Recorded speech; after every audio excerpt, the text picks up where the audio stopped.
Constitution रे 121 clause 2 देइछन्ती गोटे section जोडा कि trial by court of sessions अछि तेणु आज से बेल पिटिशन टी खारज कले जेनु मजिस्ट्रेट को पावर नै सेतिरे तेडा रहिला से खारज हला ऊपर कोर्ट रे फाइल हबो एने जुडिशियल कस्टडी से गले कोडा एडा 14 दिन पई ये गले conspiracy followed by the principal section तेणु प्रिंसिपल सेक्शन 1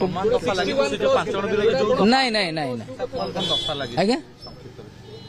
330 नहीं गुड़ाई सेक्शन लगी जी 333 121 2 62 332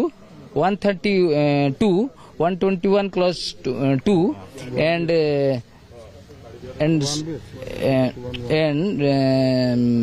351 then 304 and 54 54 and 61 and 199 2 and 190 BNS नहीं 109 लगी 109 लगी 140 भी लगी एंड 62 लगी किछटा दफा कटि जेहेतु आंकर तो से कौन इनवॉल्वमेंट नथिला जेहेतु ये गोटे ट्रायल कोर्ट ऑफ सेशंस दफा गोटे लगी 121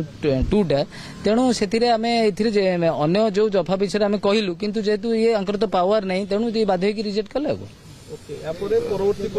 परवर्ती पर्यायर ऊपर सेशंस डिस्ट्रिक्ट सेशंस कोर्ट रे काली फाइल हो विचार विभाग हाजत को से गले।